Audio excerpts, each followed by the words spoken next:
So ayan no, welcome dito sa YouTube channel ko. Pakilala ko pa yung pangalan ko, ako si Ramel Gonzalez, Suzuki Sales Manager, Auto Caloocan Brand. So ayan no, and today, today talaga, ide-demo ko sa inyo ang pinakabago at pinaka talaga grabe. Talaga ito talaga sobrang madami talagang bumibili po ng pinaka-latest natin na 2024 model natin na Suzuki Desire. So ito no, demo ko na sa inyo. Alam ko naman na madami na kayo napanood at nakita regarding, madami na ako uploaded regarding sa Suzuki Desire natin na EGS, no? So, ito lang, konting update lang regarding sa Suzuki natin na Desire EGS na ide-demo ko right now sa inyo yung color brown natin po na Suzuki Desire EGS. So, ano ba Suzuki Desire EGS natin? Ito po, una-una Suzuki Desire EGS natin po, naka-mags na po siyang 15. So, ito no, alam nyo ba guys, kagandahan na sa Suzuki Desire natin, maliban sa maganda na po yung kanyang mags, dito, sa ground clearance mismo na Suzuki Desire natin pag nakita natin, iba talaga. Kasi yung ground clearance niya po, sobrang napakataas. So ito po, ay kagandahan kasi dito, lalo na po pag mga baha or lalo dito sa atin na hindi natin alam lagi umuulan, bigla-bigla, hindi natin alam po. So ito, kagandahan sa Suzuki Desire natin, kahit magbaha man siya ng konti, passable pa din siya dahil ang ground clearance niya po sobrang napakataas. Even though ako, kaya ko pa dito, sumingit dito mismo sa ilalim po dahil po mataas yung ground clearance natin sa Suzuki Desire. And yes, of course, dito po sa side mirror natin, kita nyo po kung ano po yung color ng body natin po. It's the same sa Suzuki natin dito sa side mirror po ng Suzuki Desire natin. And mayroon na din po siya dito po side turning light. So ayan no. So dito naman, ilalaro natin yung harap. Or dito po, can you imagine guys no, pag makita mo po ang Suzuki Desire natin, sobrang napaka-forma na talaga ng harap niya po. So ito, naka-multi-reflector yung ilaw natin. So ito, can you imagine ha, ito yung mukha ng Suzuki natin na Desire, sobrang grabe. Di mo alam napakaano talaga niya, napaka-brusko niya talaga sa daan pag nakita niyo po ito no. Grabe, akala mo na parang inano siya, para siya, di ba alam niyo naman na mayroon tayong Suzuki Swift. So ito yung mukha niya. Kasi sobrang mahal sa Suzuki. Siyempre ito, Suzuki Desire Sedan type. Pero grabe oh, ang ganda. And mayroon pa tayo dito mga silver accent dito sa harap niya, no? Na dinesign talaga na wow. Bonggang-bongga talaga yung Suzuki Desire natin na EGS po. So ito, tignan natin kung ano yung loob ng Suzuki Desire natin po dito sa ano natin. Para at least ito pa ano, may mga runo talaga kayong idea po. Ito, tignan natin, ito po. So, makikita nyo guys, no? Ito yung loob ng Suzuki Desire natin po. So, Suzuki Desire natin po, mayroon po tayong ano, no? Ito po, pag napansin nyo po, ito din guys, no? Naka dual airbag po tayo po dito po sa may passenger side and dito po sa may driver side po. And ito, syempre sabi ko nga po no, Suzuki Desire natin po, mayroon po tayong tatlong klase na Suzuki Desire, which is yung may pinakamura tayo, which is yung Suzuki Desire JE natin po, na talagang sobrang mabenta at mabili din right now sa amin po dito sa Suzuki. And yes, of course, yung pangalawa natin, Suzuki Desire GL manual natin na wow, sobrang affordable lang talaga yung price. And yes, of course, ito yung dinedemo natin. Pag ayaw mo po ng manual, may Suzuki Desire EGS tayo na automatic version. Ito po siya. Okay, EGS. So, tawag dito, grabe, na sobrang affordable din. And sabi ko nga, pag sa akin po kayo bumili at mag-contact, talagang wow! Talaga hindi ko kayo titipidin po sa discounted. Hindi ko talaga kayo titipidin po yung pinaka-the best na offer po na kaya ko ibigay sa inyo. Ibibigay po natin yan sa inyo po. Alam na po yan ng mga kumuha at pumumili na po sa akin. Hindi ko na kailangan pa na mayroon pa kayong ganito, kesyo may malaking binigay, may malaking kita. Nako, sa akin po, magtanong kayo. Bigay agad, okay? Yun lang naman. And sabi ko nga ito, Suzuki Desire natin maliban dito po, and dito sa side natin, no, dito sa may sa may door niya po, naka all power na po, no? Hindi mo na kailangan pa lumabas para i-adjust po yung side mirror natin. Dito po i-adjust na lang po natin dito sa loob. Okay? And then dito po, sabi ko nga no, tignan natin yung second row. Kung talaga yung second row natin po, kung mayroon ba kung mayroon ba siyang, kung kasya ba yung mga passenger natin na 3 person.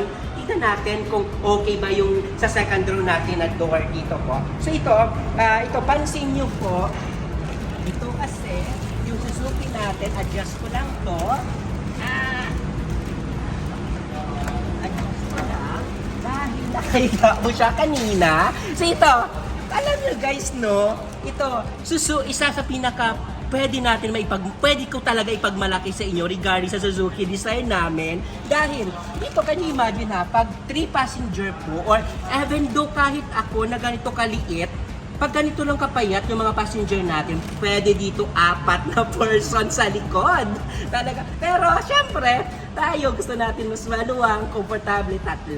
Pero sabi ko nga, kung ganito lang naman kaliit kagaya ko, 3 pwede dito. Kasi alam nyo no, dito po yung legroom, saka yung headroom niya po talaga, sobrang pinaganda and kasi ganito, yung Suzuki Philippines kasi, gusto nila talaga lagi is komportable po tayo. Gusto pa dagat lagi ng Suzuki Philippines po is yung comfort ng bawat passenger po or bawat nakasakay po sa Suzuki cars. Kasi, di ba pag maglo-long drive tayo, gusto natin makapagpahinga ng maayos, makapag-ride or makapagbakasyon din ng maayos. So ito, sabi ko nga, ito grabe, yung legroom mo kahit ito yung driver's side, dito sobrang masikip na po, usog, ito na po yung pinaka-usog nila. Still, mayroon dito, and dito, yung headroom niya, ang taas. Kahit 6-footers po dito, talagang nakakahinga talaga ng maayos po. And yes, of course, dito, sa side mirror natin po, no, naka-power din. And mayroon tayo dito mga battery holder. So ito yung battery holder natin, so sabi ko nga, yun naman kagandahan sa Suzuki cars na sa Suzuki Philippines po, kailangan at gusto nila lagi may mga battery holder po tayo dito sa mga natin, sa mga lagayan natin dito. And yes, of course, may speaker din dito sa second row natin. So can you imagine, no? Maganda na yung pagpapahinga mo, maganda na yung upo mo, maganda pa yung sound natin dito dahil 4 speaker po yung Suzuki design natin. Still, naka-power window pa dito sa dulo po. Okay? So tignan natin po yung likod kung mayroon pa po tayo kayang ilagay or mayroon pa po tayo dito ipasok po. No? Ang kagandahan po sa Suzuki design natin po na variant, naka 4-eye backup sensor. So, sinabi natin 4-eye backup sensor, which is naka-body color na rin po yung backup sensor natin. Which is 1, 2, 3 po, and 4. So, ito po yung backup sensor natin po sa Suzuki design natin. And yes, of course, napaka-forma. Tignan pa din natin kung ito ba yung semi natin na design na medyo hatchback na pinaliit konti, pero sedan type. Tignan natin kung mayroon pa tayo mailagay ba na mga maleta or mayroon pa tayo mailalagay po na mga gamit pag nag-long drive tayo or pwede pa natin malagyan po ng madami po na gamit dito. So check natin. So dito, push button na dito pag gusto natin i-open po yung door sa likod. Dito po. So ito po yung loob. So can you imagine siguro dito, pwede ka maglagay dito ng mga 2 maleta na medium size. Okay? And nandito na din po guys yung spare tire na donut type po, yung spare tire natin. So ayan sa lahat, sabi ko sa lahat na gusto po bumili po ng Suzuki cars, lalong-lalo na po yung mga OFW natin po dyan, na mga customer at mga viewers around the world. Ayan sabi ko nga grabe, kasi magkano na naman ang monthly nito is almost sa manual, it's 15,000. And sa EGS po, ito yung automatic po, sa 16,000. Can you imagine? Tapos, grabe, dahil right now, sobrang napakamura po ng down payment natin.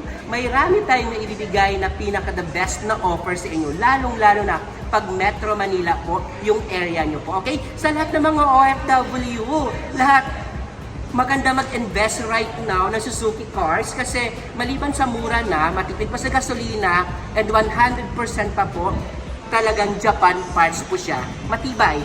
So ito lang, tignan natin dito yung harap natin po. And buong body natin sa Suzuki design natin po. Uulitin ko po, sa lahat na gusto bumili po ng Suzuki design, huwag kayo nahiya. Talagang sabi ko nga madami naman magagandang car, madami naman sobrang sasakyan na alam ko na dream niyo. Pero kung kaya lang naman ang budget natin, bakit tayo bibili ng sobrang mahal? Kung ito po naman yung sasakyan na, di ba magagamit natin? Maliban sa magagamit, matibay, mura, saka, alam mo nun, affordable. Yung hindi mo na kailangan pa magkayod kalabaw para lang mabayadan mo yung monthly mo, or nung araw-araw ka pa na kahit may sakit ka na kailangan pumasok kasi may utang ka na binabayadan. Ito sabi ko, wala ka ng ibang wala ka ng ibang anhin pa po talaga. Dahil dito po, sa Suzuki Desire po na variant, talagang wow. The best na talaga yung pwede mo po makuha dito po. Okay? Sa lahat po, sa mga OFW po natin or dito man po sa locally employed natin, ako na po bahala mag-asikaso po ng mga documentation nyo po. Okay? E-contact nyo lang po ako. Nasa monitor yun naman po yung number ko po. Talaga, nandito na! Sabi ko nga, nako, talagang hindi po talaga kayo magsisisi po pag talagang mag-contact nyo po ako. Okay? And yes, of course, sabi ko lalong-lalo na pag cash buyer po kayo, sabi ko, pinaka the best na talaga yung kaya ko ibigay po sa inyo. Okay? So ayan, sa lahat, ulitin ko po, sa lahat po na hindi pa po nakakilala sa akin, ipakilala ko lang po ulit yung pangalan ko po.